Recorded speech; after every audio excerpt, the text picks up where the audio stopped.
4 जून से जब से देश के सामने नीट एग्ज़ाम के रिजल्ट्स आए हैं, प्री मेडिकल नीट एग्ज़ाम के रिजल्ट्स आए हैं, तब से देश भर के युवाओं में भारी गुस्सा है, भारी रोष है।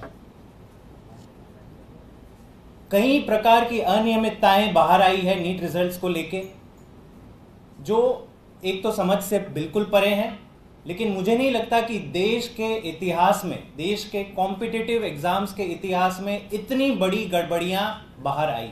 हमें लगता है नीट एग्जामिनेशन में गड़बड़ियां नहीं हुई है, एक बहुत बड़ा घोटाला हुआ है।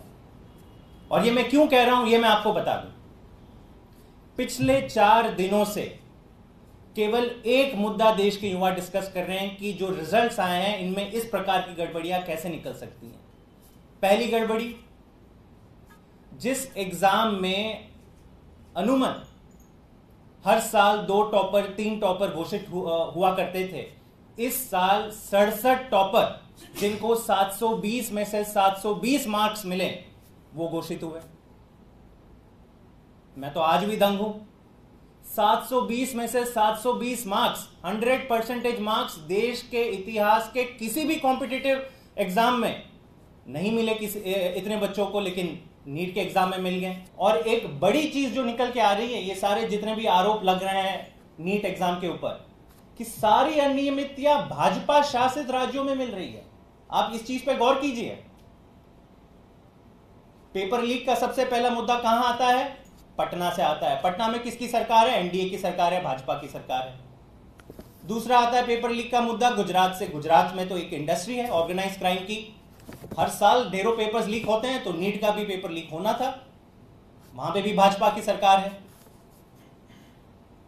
हरियाणा के झज्जर सेंटर से जो सबसे बड़े सवाल वहां से पैदा हो रहे हैं, हरियाणा की सरकार किसके अंदर है? भाजपा के अंदर है।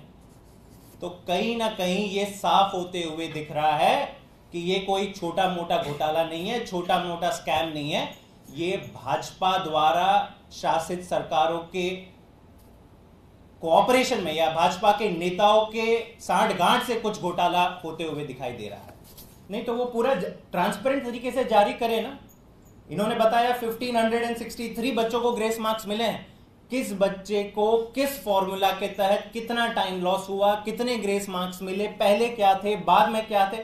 आप जब तक ट्रांसपेरेंट नहीं होगे पूरी तरह से, और फिर देश तय करेगा कि आपने सही किया या गलत किया। आज आप केवल बहाने दे रहे हो, जो सवाल पूछे जा रहे हो उनसे बच रहे हो।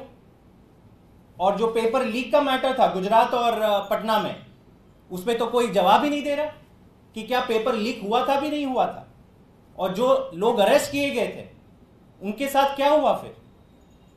तो इसके ऊपर भाजपा के पास कोई जवाब नहीं। हम देश के युवाओं के साथ, उनके भविष्य की लड़ाई में उनके साथ खड़े हैं। हम जितना सपोर्ट कर सकते हैं हम पूरी ताकत से इनको सपोर्ट करेंगे। दूसरा, हम माननीय सुप्रीम कोर्ट से कहते हैं कि इस मैटर का आप संज्ञान लीजिए। इस पूरे स्कैम में उच्च स्तरीय इन्वेस्टिगेशन होनी चाहिए, एसआईटी बनानी चाहिए, सुप्रीम कोर्ट की देखरेख में एक एसआईटी का गठन होना चाहिए। इससे कम अगर कोई जांच होती है, भाजपा की पुलिस या भाजपा की सीबीआई करती है, तो उस पर आज देश को विश्वास नहीं रहा है। वो केवल भाजपा के लोगों को बचाने का काम करेंगे। हम मांग करते हैं कि जितना बड़ा घोटाला हुआ है, 25 लाख युवाओं के भविष्य के साथ खिलवाड़ हुआ है, तो इसमें सुप्रीम कोर्ट के देखरेख में एक एसआईटी बननी चाहिए और दूध का दूध पानी का पानी होना चाहिए।